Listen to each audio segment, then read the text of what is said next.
This week's Behind the Bloom podcast is a companion to Life in Bloom episode 113, De-Mystifying Orchids. We'll talk about one of my favorite projects, the composite orchid, a giant orchid made out of many smaller ones. I give some basic tips about caring for orchids. I share an exquisite project courtesy of my friend Mandy, Majerik, and talk about my visit to Westerlay Orchids, where they grow millions of orchid plants. It's all up next on Behind the Bloom with me and RJ Pohl. Whether you're an orchid expert or just getting into your flower era, your local flower and plant seller can help you find the perfect orchid plant or cut flower that you can enjoy. Used to distress, it's an aha moment when you add flowers to your life. Cal Flowers are a proud sponsor of our Behind the Bloom podcast. Experience the health and wellness powers of flowers. Pick up some flowers today. Hey, Jay. Hello, RJ. How are you? Good. How are you? Good. Orchids today. Orchids, right? Yeah. This is going to be a fun one. Demystifying orchids. Yes. This is one of my favorite farm tours. I do like the farm tour in this show. So this yeah, was this so is good. cool. Orchids are like, I like that you talk about demystifying them because I feel like there is this mystery around them. So when you were going to the orchid farm, I was like, this is going to be, I'm so curious how this all happens. It's going to be incredible. It's incredible. Pure dedication. Dedication. I know. I couldn't believe all the steps. But yeah, should we do a tip? Yeah. We should. So this is in the mechanics of flower arranging section of Bloom 365, and it's tip 174. It's called Rock On. Place a layer of rocks or decorative stones in the bottom of your vase to provide a structure to support flower stems and hold the flowers in place when arranging. I think it's a really fun way to arrange stems of orchids. But the other thing it reminded me about is a great place for orchids to set is in a container that also has a layer of gravel, and then you can pour water in it so the pot is not sitting in water, but that moisture is there and available so that their tertiary roots can go down and reach into that water. Cool. Yeah, I love this. And this is also the same method that we arranged glads in a much later episode with my friend Kim Carson with rocks and glads. Oh, I gotcha. Cool. Yeah. That was something I didn't realize about orchids, and you get into it later in the episode, just how to water them and how they shouldn't be sitting in water, and that was such a cool thing to understand about them. It's a huge art. So one of the tricks that I offer in here, Orchid Society people absolutely do not do. If you're in an Orchid Society, you would never use ice cubes.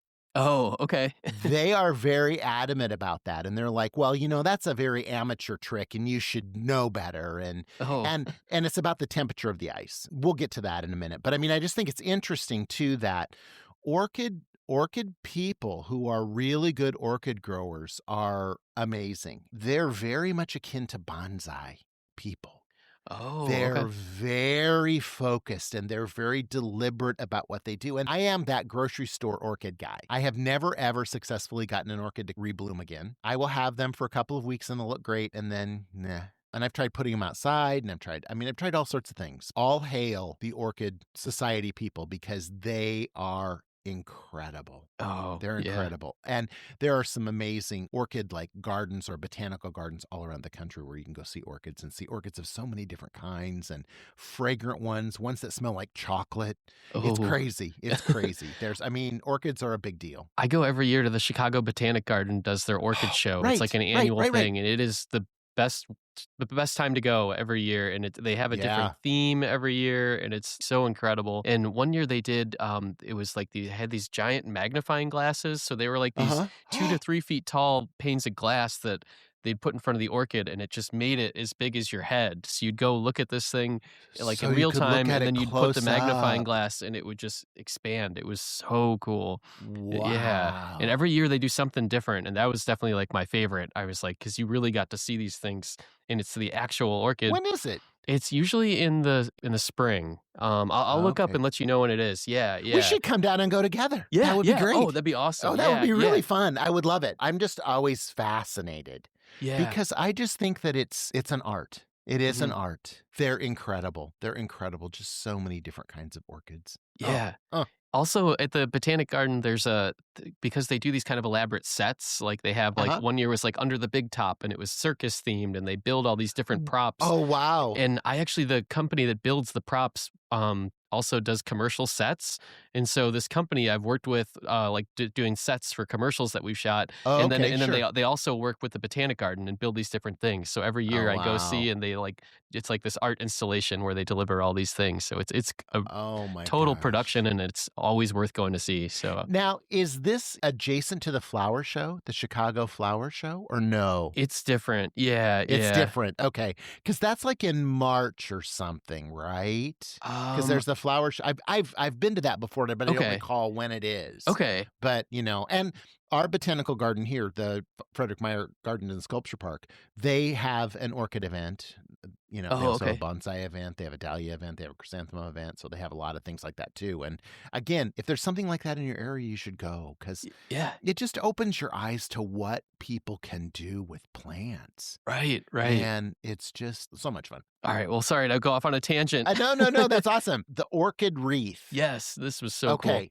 Mhm. So I have to tell you the story behind this. Okay. Our first show on the web was JTV, right? Mhm. And we had a design contest one time where people could create a design and submit photos of what they were creating. This hydrangea wreath, which is a styrofoam wreath that has paper hydrangeas on it, and then this craft with the calla lilies and the cymbidiums were submitted by one of the finest designers I know in the world, Mandy Majerik, and she's from Birmingham, Alabama, and she owns Hot House Design Studio. And what they do today is they do all of the staging for weddings. They really don't do flowers anymore. They do all the staging, but like soft seating, and they own hundreds of props and stuff like that. I mean, it's just incredible. And she is so talented. She has more talent in her little tiny finger than I have in my whole body. She's amazing. And this was her project, and she won.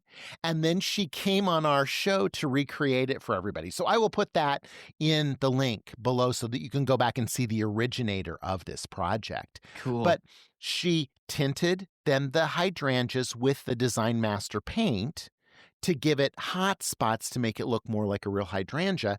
And then we simply pinned the calla lilies and the cymbidium orchids in a place with no water source.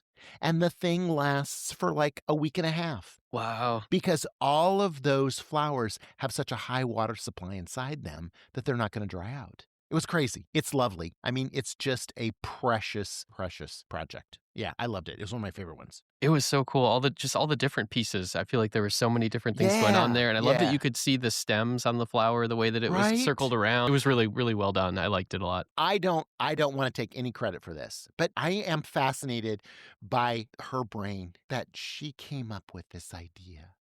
And that it's just so cool. And I really wanted to share it on the show because it was just like, that's pure Mandy Majerik, and she is incredible. She's an AIFT member, American Institute of Floral Designers. She's also a professional floral communicator international. She's wonderful. She took me to a speakeasy one time in Nashville, and we had a ball. Oh. I think she probably owns the world's largest collection of the Blue Boy painting. Oh. She has every version of the Blue Boy painting, and so she has a cabin, and the cabin, she used the palette from the Blue Boy painting to create the color palette for the entire decorations in the home. Oh, cool. I mean, she's brilliant. Oh. But tell me the story about where to buy spray paint in Chicago. Oh, yeah. I just put that in as a funny note. So, did you know that you cannot buy spray paint in the city of Chicago? There's like a law that I think because of graffiti or something. So, you have to go outside of the city limits to buy spray paint. So you can only buy it in the suburbs.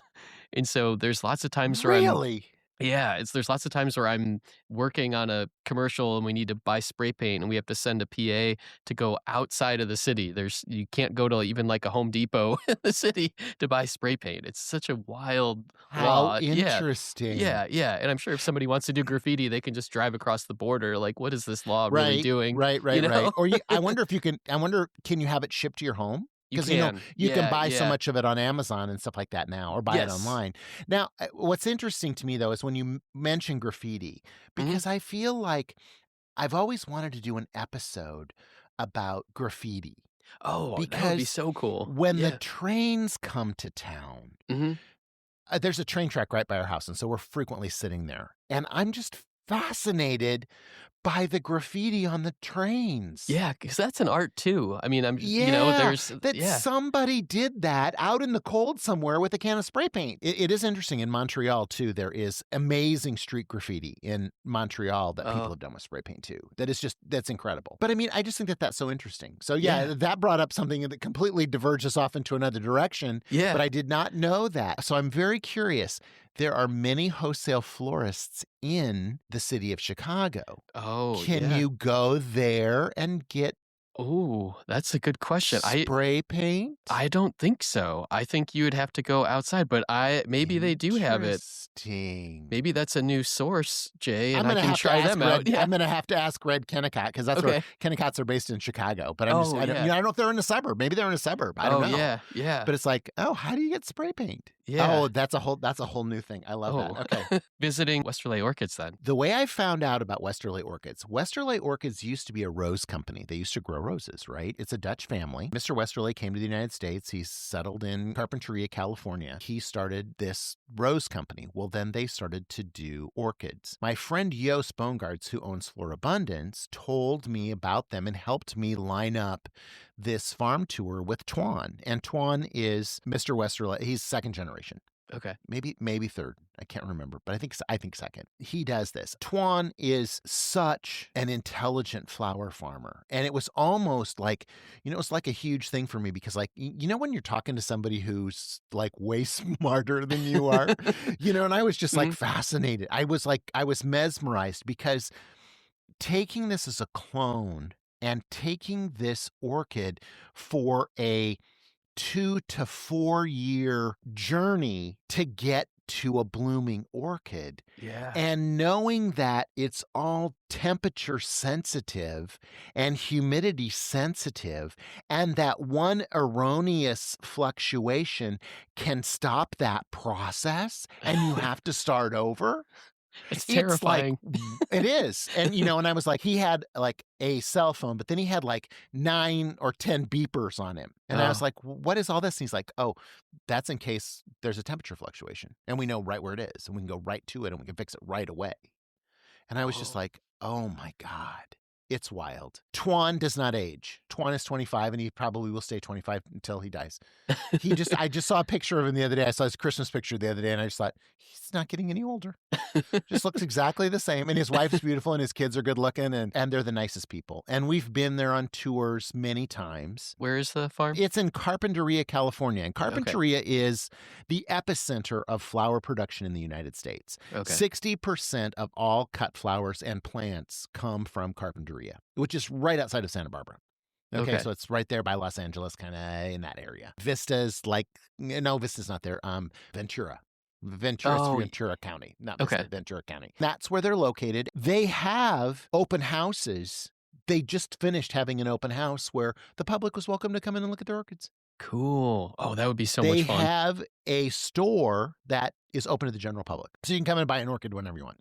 Cool. They ship them all over the United States. And chances are, if you're seeing an orchid somewhere in the United States, if you're seeing it at Home Depot, if you're seeing it at, at a grocery store, if you're seeing it at a big box store, if you're seeing it at a florist, it probably came from Westerlay Orchids. Okay. They even do the colored ones, the ones that are dyed, systemically dyed. So they put like it's like an intravenous line of dye into the root system and it draws it up the stem. Whoa, really? And they can make rainbow ones. They can make, blue ones. They can make purple ones, unusual colors for orange ones, I guess, or yellow ones. They grow the cymbidiums and they grow the phalaenopsis. And they really, truly focus on what produces the best. That is their thing. It's like, when I was in there, I was like, do you have superpedium, lady slipper orchids, or do you have cattle? And he's like, we don't grow any of those because they're not reliable producers. We have to put an orchid gets that piece of property, that real estate for 2 or 4 years. It better make an orchid for us. I gotcha. Yeah. They can't take the risk on something that's going to. Right. Okay. And they clone them because then they can take an orchid that will have 6 or 8 or 10 blooms, and every clone of that orchid will have 6 or 8 or 10 blooms. Okay. So they clone them so that they can start again so that they'll always be reliable. I mean, it's almost not comprehensible how detailed that is. Oh, yeah. We have a tour of Westerlay orchids too that is longer than this, so I will put that in the link for everybody so that you can learn more about it. But you had mentioned in your outline, and I think that this is important to us. He said, isn't it interesting to be able to say, what do you do? And you hand them an orchid plant. This is what I love do. that. Yeah. Yeah. Isn't it a great line? Yeah. Because it's Yeah. like, what do you do? Well, I make flower arrangements for people for their weddings or funerals or whatever. Or, here's what I do. I make these. And Jay, I think he said, this is what I do and this is who I am. Which is, right. Yeah. Because it's true. Yeah. Because it's true. He is one of those people that I have more admiration for him and his father than any of the people that I've met in the flower industry, because they're just really good at what they do. They are laser focused. You can see it in Tuan's eyes. You can see how focused of a person Tuan is. Yeah. He's just, he's got that look that's like, I'm completely serious about everything we were talking about. Yeah. And it's just like, yes, sir. And I just loved that. It was really, really fun. And I've gone back there. We've had tours with cow flowers and stuff where I've also got to take tours there, bus a load of people there and show them and have, and we turn them over to them and they do that. But they're always happy to see me. They always remember who I am. They're the greatest people, and they make a beautiful product. I mean, those orchids are gorgeous. The rolling benches, and I think there is something, and I think that this is very important, is the technology that the Dutch have created in their infrastructure of their culture in Amsterdam. When you go to the Dutch flower shows, you see there's halls devoted to robots and robotics and automated things.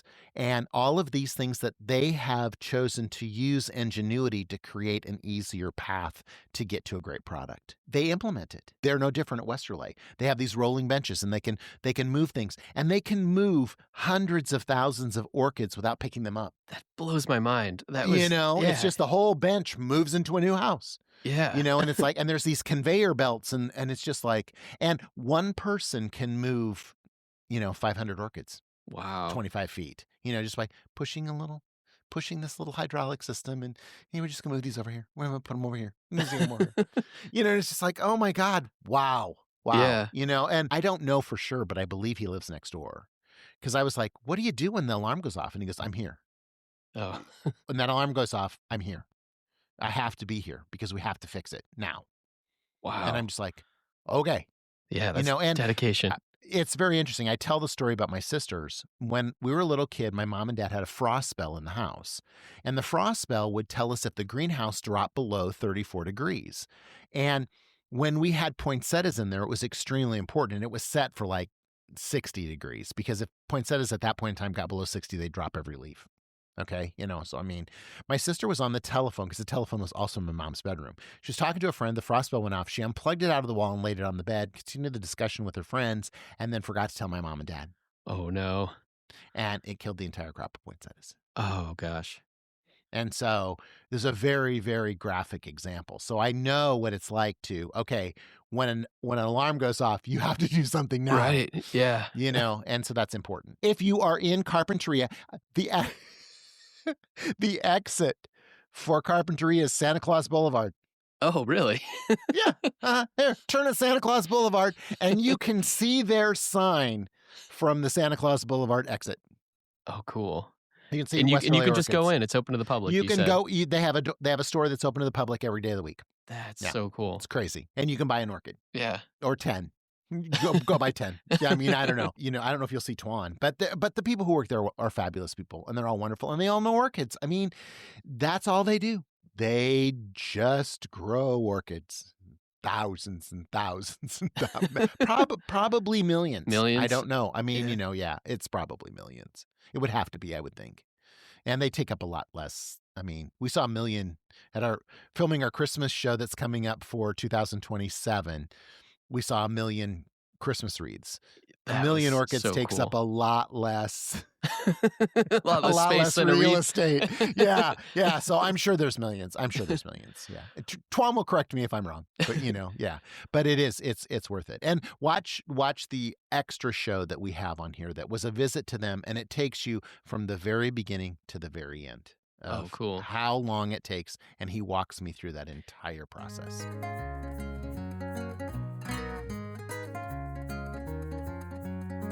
When it comes to flowers lasting as long as possible, I always choose Chrysal flower food.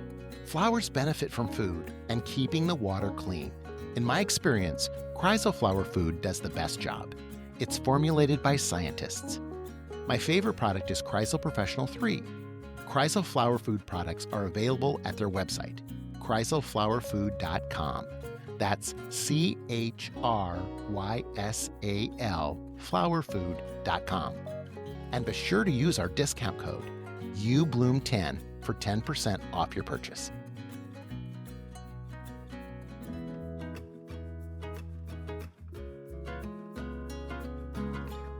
Support the joy of flowers. The Life in Bloom Foundation is a 501c3 nonprofit dedicated to flower education and inspiring a love of flowers in everyone. The foundation helps fund the production of Jay Schwanke's Life in Bloom on public television, making it possible for viewers across the country to enjoy the beauty and benefits of flowers. The foundation also provides free flower education to high schools, colleges, and floriculture programs through ubloom.com, helping students and future florists bloom in their own careers. Your donation in any amount makes a difference. Plus, all contributions are 100% tax deductible. If you'd like to help us continue sharing the power of flowers, visit thelifeinbloomfoundation.org to donate today. Thank you for your support. There was a little bit of the steps in this episode and just talking about the different temperature, like for the first 2 years, it needs to be in this temperature and then it gets transferred for when it flowers to a whole different temperature. It's like without their system and all this technology, I don't see how you could make that work. No, and it's funny too. He's like, okay, now look. And so he picks up this orchid, and I don't know if this is in this show or if it's in the other one because I lose track. He points and there's like this little tiny little knob at the bottom and he goes, that's the bloom. Oh, this one's going to have a bloom. Yeah. And that knob looks like it's going to have like 14. And I'm like, okay. Because he knows, because he's looked at him his whole life. I mean, and I think the other thing that I say this a lot is he has 3 kids. I think 3 kids. Yeah, I think 3 kids. So hopefully one of those is going to be growing orchids, because I think that having orchids grown by overgags is a wonderful, wonderful thing to have in our world, because they know exactly what they're doing. And so, there's a lot of pressure with that too, but at the same time, it's, it's an important thing, and they've perfected it. So yeah, Tuan Overgag. What a great guy. And his dad. And it is in the other visit. I got to visit with him, and I said, because I hadn't seen him. I knew him from the Rose Grower. And I said, oh, it's really good to see you. And he said, I don't have to work so hard because my son's doing it all, And I'm just like, oh, that's real. I mean, that's really great confidence too, Right. My son's got it under control. I don't have to worry about it. Well, the next segment, then you talked about how to care for your orchids. And I think that's a good thing to segue into, because if you're going to pick one up, you do need to know how to care for it a little bit. And okay, so that this is where my research people, Kelly, is so helpful. Yes. Because I kill orchids. So the fact that I'm telling you how to take care of an orchid is here we go. funny to me, right? But it is true. I mean, it's the light, the air, the water, and the fertilizer. It's those 4 steps, and making sure that you do it. Now, so I said in here, they're not parasitic, they're epiphytes, okay? So a parasite is something that grows on something and takes away from whatever it's living on, like a parasite we would have in our stomach or something like tapeworm, right?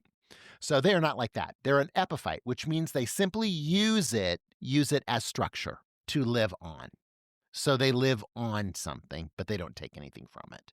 So they need airflow, and that's why they're epiphytic, because they sit on something and then their leaves and their roots can come out and they can absorb the moisture.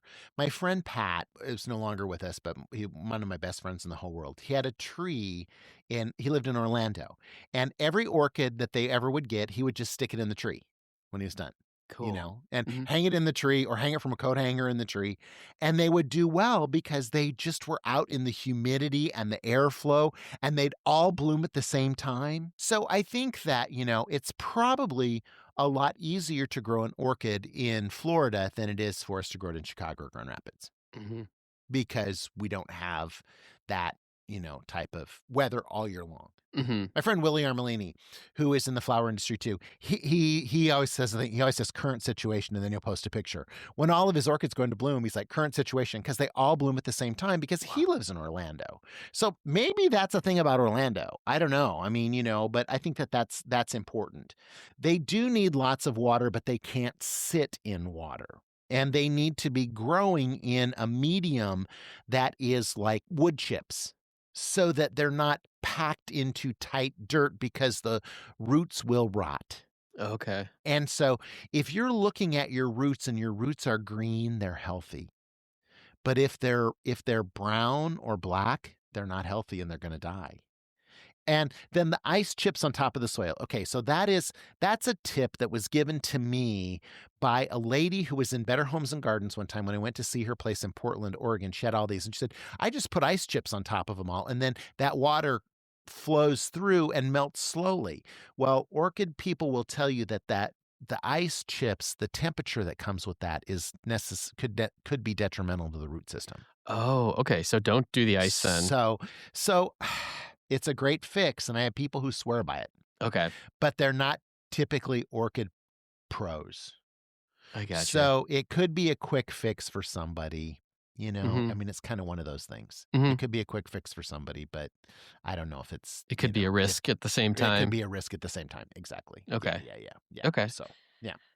And then we made the composite orchid. Yes. Yeah. This was so cool. I'm a freak for composite flowers. I just love composite flowers of all kinds. So you're aware. Yeah. And I wanted to say, before we get into this, I realized that I love when I don't really understand where you're going with something at the very beginning. Because you kind of brought up, you were like, okay. You said what you were going to do. And in my head, I was like, oh, I'm not exactly sure what this is going to look like. And so I'm kind of following along, like, on the edge of my seat, like, oh, what's the next step? Where's this going?